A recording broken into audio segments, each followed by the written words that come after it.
My name is Nick. My name is Patrick. And this is our home. Oh, and these are our chickens. Say hello, girls. So about a year ago, when we moved from Baltimore to the middle of upstate New York, we knew that we wanted to find a fabulous old house and fix it up. It's what we do. We really love old things. So when we found this place, we ended up falling in love with it. And it actually came with this crazy story, a bit of a local urban legend that it was built by an old bootlegger. So we're here at the graveyard across the street, and here he is. Full name was George Adolph Humpfner. He sort of died unexpectedly in our living room, leaving behind a huge fortune. And they ended up finding all this cash, property deeds, multiple aliases, which is crazy, crazy stuff after his death. And he ended up becoming known as the mystery man of the Mohawk Valley. So anyways, this is the house. It's an American four-square, built around 1915. And about a month or two ago, we started our renovation in earnest. And we have made some absolutely crazy discoveries along the way. So about a month into the project, I was trying to rip off some of the rotted skirting around the bottom of the mudroom, and a package fell out. Oh my God. This is unbelievable.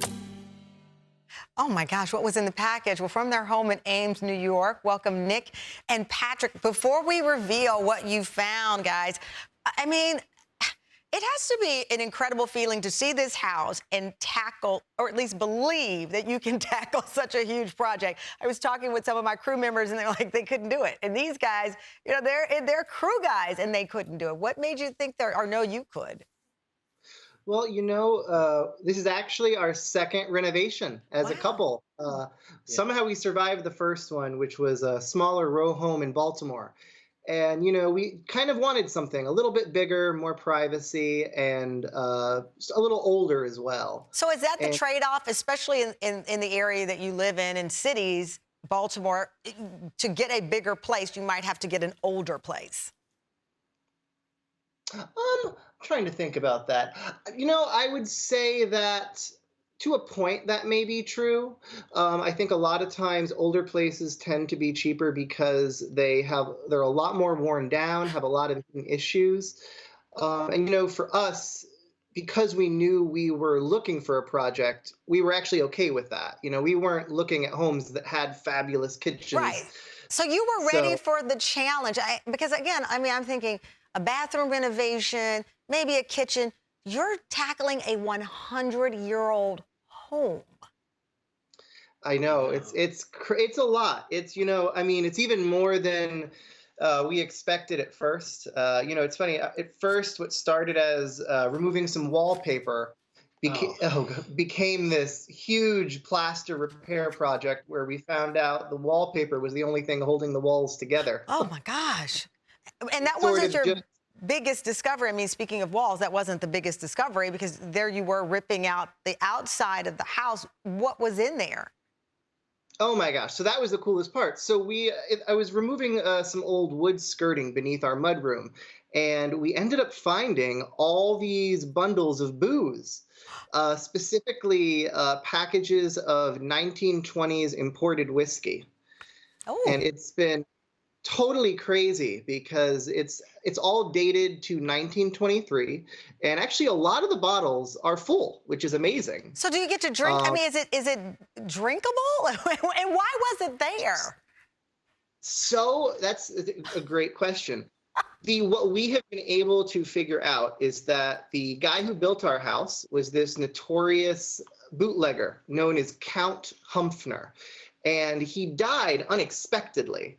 And, you know, we believe that he died and he didn't have a chance to kind of get rid of his stash. Wow. So it sort of just stayed hidden in the walls, and then later we found out in the floors. That's incredible. So, Patrick, I'm assuming you're the strong silent type, because you've been just smiling there as Nick takes me down the road here. Were you the hands-on, or what role did you play in this? Because Nick is loving this. Well, I always have to keep myself in control because I want to open everything, and sometimes that, like, I have to just like take it slow and not like Like you have to be careful with how you treat everything, and I'm learning a lot.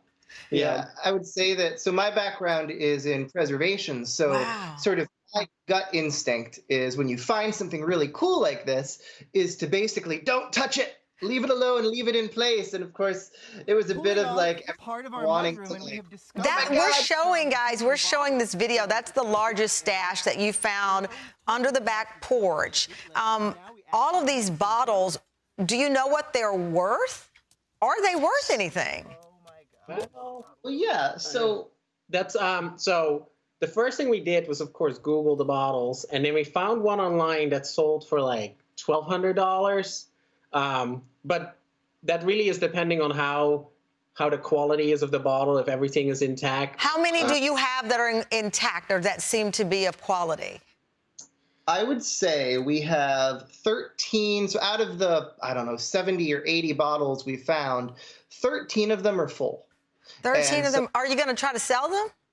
We are actually. Yeah, we've been talking to a few different auction houses, and value's a tricky thing because it sort of is very much bottle by bottle. Yeah. But values, we've been told can range between 500 to 1,200. Wow. Depends on each bottle. Well, it's so we a are. fascinating adventure. I mean, the house looks beautiful behind you. When will you be done? Oh gosh, what do you Probably, think? well, I like to say faster, but probably another year. That's, Okay, that means 2 years. I will see you in 2 years when this is done. Well, congratulations. It's so fun. I would love to get a peek in person one day. Thank you.